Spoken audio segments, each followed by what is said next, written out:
अस्सलाम वालेकुम, welcome back to my channel Noorish. और आज नूरिश अपना लास्ट व्लॉग शेयर कर रही है अम्मी के घर का। और ये जी स्पेशल व्लॉग है अम्मी अब्बू के साथ मिल बैठने का मौका। और इसमें ना ये है कि मेरी अम्मी अब्बू की वेडिंग एनिवर्सरी है और वो सेलिब्रेट कर रहे हैं। तो फ़िज़ान जो था मेरा भाई वो ले आया था पिज़्ज़ा, और साथ में मैंने कहवा बनाया, और जो केक था वो केक चकवाल से आया हुआ था, होममेड मीन के मेरी भांजी ने बनाया था। Happy anniversary, happy anniversary, happy anniversary. खिलाओ खिलाओ खिलाओ खिलाओ खिलाओ खिलाओ हो रैन। अमशीब का भी हैप्पी एनिवर्सरी।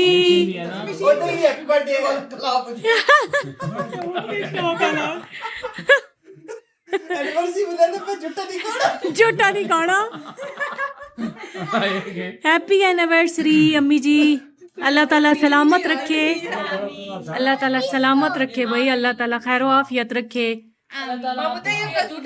और कॉल करो ना उन्हें।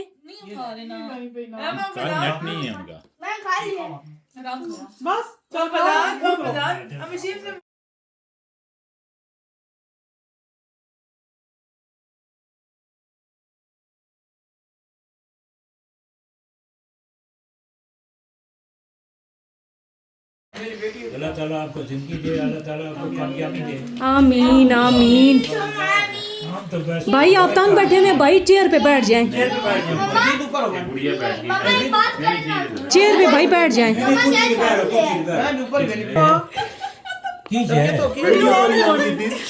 ये ले मुझे बिस्मिल्लाह रहमान रहीम। थोड़ा सा बुझी, थोड़ा सा।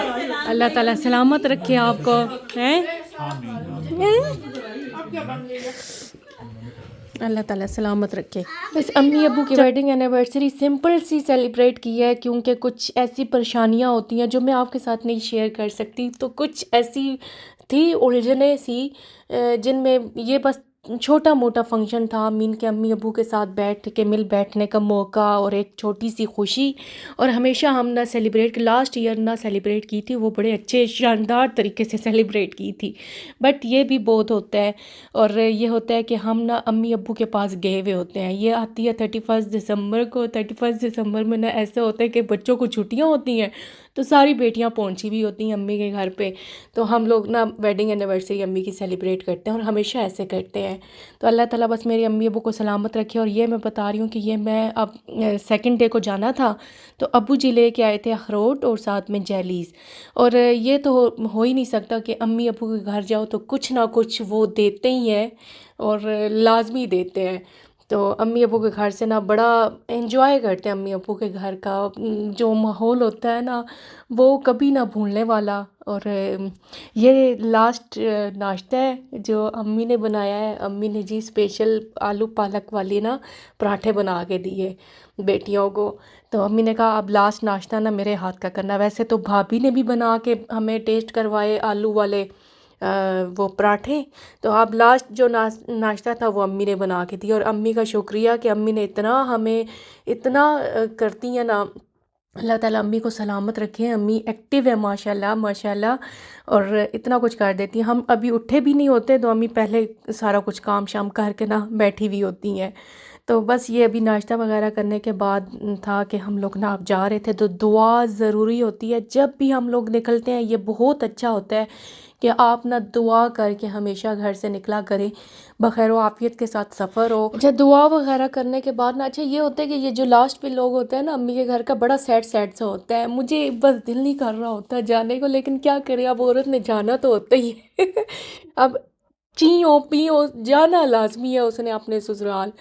तो ये एक बस दस्तूर है दुनिया में कि हर एक लड़की ने ना अपने घर से दूसरे घर जाना ही होता है। तो खैर अम्मी के घर ये जो व्लॉग मैं बनाती हूँ ये बड़ी मुश्किल से मैं बनाती हूँ। और जो मेरी भाभी है ना, मैं अपनी भाभी को मिली, अम्मी को मिली, तो मैंने शुक्रिया अदा किया भाभी का भी अम्मी का भी। तो अम्मी कहती हैं ऐसे शुक्रिया अदा नहीं करते अपने घरों में आके। मैंने कहा नहीं, अब ये घर ना भाभी का भी है। तो क्या कहते हैं, भाभी ना बहुत खुश होती हैं जब हम लोग हम नंदे सारी इकट्ठी होती हैं ना। तो वहाँ हमारी हम उम्र भी हैं, तो बहुत एंजॉय करती हैं वो भी। तो हम खुद अपनी भाभी के घर जाके एंजॉय करते हैं, अम्मी अब्बू के घर जाके, तो हमें ना एक फ़ील होता है कि हमारी अपनी बहन ही है ये भी, यानी कि हम 4 बहनें हैं तो ये हमारी 5वीं बहन है।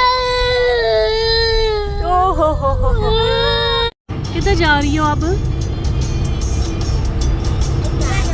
कहाँ जा रही हो? कहाँ जा रही है बेटी?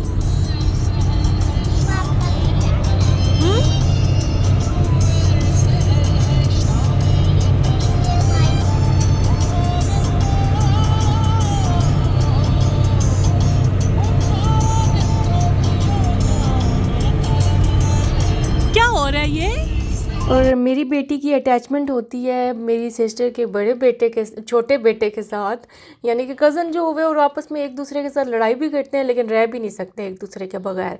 पता है क्या हुआ, जब घर से निकले तो रोने की आवाज़ आ रही थी, ये मेरी बेटी की आवाज़ थी, और पीछे वो रो रहा था, सारिम भी रो रहा था, और ये दोनों इतना रोए। और फिर मैं अपनी बेटी की वीडियो शेयर कर रही हूँ कि जब हम मोटरवे पे आ गए ना तो बिल्कुल ठीक ठाक हो गई, यानी कि पता ही नहीं चल रहा कि ये रोई भी है या नहीं। तो ये था कि हमने रास्ते में से फिर पकोड़े समोसे लिए, इतनी ठंड थी, इस ठंड में ना पकोड़े समोसे ना हो तो मज़ा ही नहीं आता। तो सफ़र में ना फिर पकोड़े समोसे खाए, और पकोड़े समोसे खाने के बाद ना फिर जब हम लोग मगरिब के टाइम, अच्छा मैं ये बताती चलूँ कि हम जब अम्मी के घर से निकले ना तो हम लोग मगरिब के टाइम पहुँचे। मीन के हम लोग ने जाना था अपने जो बहनोई और मेरे हस्बैंड के जो ननिहाल जिधर रहते हैं, ददियाल रहते हैं, उस गांव जाना था। तो उस गांव से वापसी करते करते करते करते सब घरों में जाते जाते हमें मगरिब हो गई, मगरिब के टाइम घर पहुँचे। तो मगरिब के बाद ही तो बहुत ठंड थी। तो फिर ये सेकंड डे को मैं आपके साथ शेयर कर रही हूँ कि गजरेला बनाया आपी ने। तो मेरी आपी के हाथ का गजरेला बहुत मज़े का बनता है, तो बहुत मज़े का उन्होंने गजरेला बनाया, मज़ा ही आ गया। और इस सर्दी के मौसम में गजरेला, हलवा, कोई भी मीठी चीज़ हो ना, क्रेविंग होती है ना मीठा खाने की। तो ये था कि गजरेला गरम गरम मैंने प्लेट में डाला और मैंने खाया, मुझे तो बहुत मज़े का लगा। और इसमें कोई खोया वगैरह नहीं डला हुआ, इसमें जस्ट दूध में ये पकता है, दूध में पकता रहता है पकता रहता है, फिर लास्ट में ड्राई मिल्क ऐड करते हैं, जिसकी वजह से ना नज़र आ रहा होगा कि खोया खोया सा मैं फ़ील हो रहा है। आप एक बाइट लोगे इसका तो आपको पता चलेगा कि ये गजरेला जो है कितने मज़े का बना है। तो खैर मैंने खाया, इंजॉय किया, और मैं यहाँ पे अपनी वीडियो को करती हूँ एंड। और इंशाल्लाह नेक्स्ट वीडियो इंशाल्लाह बहुत जल्दी आएगी, मीन के कल आ जाए या परसों आ जाए। तो बस आपने ना मुझे दुआओं में याद रखना है। अपना बहुत ज़्यादा ख्याल रखिएगा जी। अल्लाह हाफिज़।